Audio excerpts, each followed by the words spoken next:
Ask any One Piece fan about Sanji vs Queen and they'll probably point to the same thing, the power up. We finally saw the Germa genes wake up, the exoskeleton, the insane speed, and of course, Ifrit Jambe. On the surface, it looks like Sanji just finally caught up to the rest of the monster trio. But honestly, if that's all this fight was, it kind of wouldn't need to exist. Because Sanji vs Queen is never actually about getting stronger. It was about something more uncomfortable. It's a fight about identity, fear, and the terrifying moment when power comes from a place you absolutely hate. Queen isn't just an obstacle. He's a living warning and a what-if scenario of who Sanji becomes if he stops caring about his own soul. By the time the dust settles, Sanji doesn't win because he's tougher than Queen. He wins because he refuses to become him.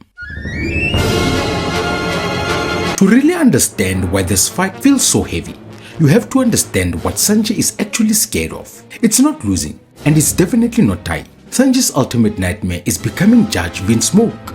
For him, Germa was never a royal legacy, it was a prison. His childhood was basically a masterclass in emotional abuse, where being kind was treated like a lethal birth defect. Judge didn't want a son, he wanted a high-efficiency, disposable weapon. That's why seeing those Germa genes kick in is so terrifying for Sanji. His body is literally changing without his permission. When his bones snap back into place or blades shatter against his skin, it's not a cool moment for him, it's a crisis. Every new advantage just reinforces Judge's old lie that humanity is a liability. Sanji doesn't just dump the red suit because it's weaker. He dumps it because it represents a future where his emotions are overwritten by design. He spent his whole life choosing kindness in a world that hates him for it. And now, raw power is asking him to give that up.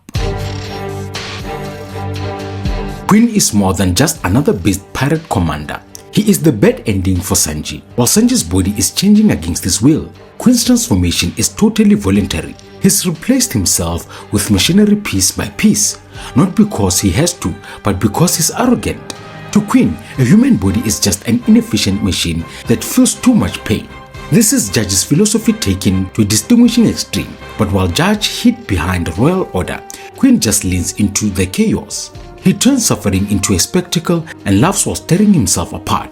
He's living proof that when you gain strength by tossing out your empathy, you don't actually become evolved, you just become grotesque. He has all the power in the world, but it's hollow.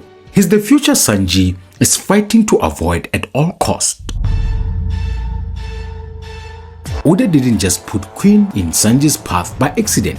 He's the worst possible opponent for him by design. Both are products of peak science. Both have bodies that break normal human limits. On paper, they look like two versions of the same experiment, but that similarity is exactly why the clash is so violent. For Queen, his modifications are his identity. His worth is tied to how much of himself he's replaced. Sanji, on the other hand, sees these enhancements as invasion. Where Queen sees human limits as flaws, Sanji sees them as anchors, the thing that remind him of who he chooses to be.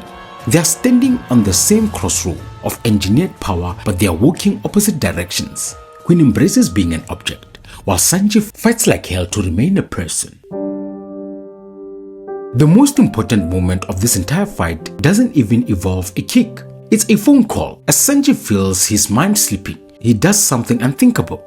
He calls Zoro. He doesn't ask for backup. He asks for a promise. If Sanji loses his heart, if he becomes cold and unrecognizable, Zoro has to kill him.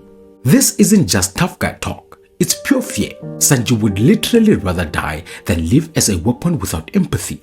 That choice tells you everything you need to know about him. He then backs it up by destroying the red suit, the one thing that basically guaranteed he'd survive this war.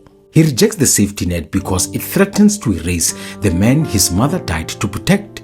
By choosing death over dehumanization, Sanji proves that humanity isn't a weakness, it's the only reason he's fighting in the first place. In conclusion, Sanji doesn't beat Queen by outmenacing him, he beats him by becoming everything Queen is not. Ifrit Jambe isn't just a scientific awakening or a cold biological reaction, it's born from restraint, endurance, and a will that refuses to break. His strength comes from choosing himself, not abandoning himself. Queen never gets this. To him, progress means replacement. He hones his body while his soul stays empty. Sanji's victory exposes that emptiness. By rejecting the suit and choosing emotion, Sanji proves you can grow stronger without becoming a monster. In a world full of people chasing domination, Sanji wins in a way that's much rarer, by staying human.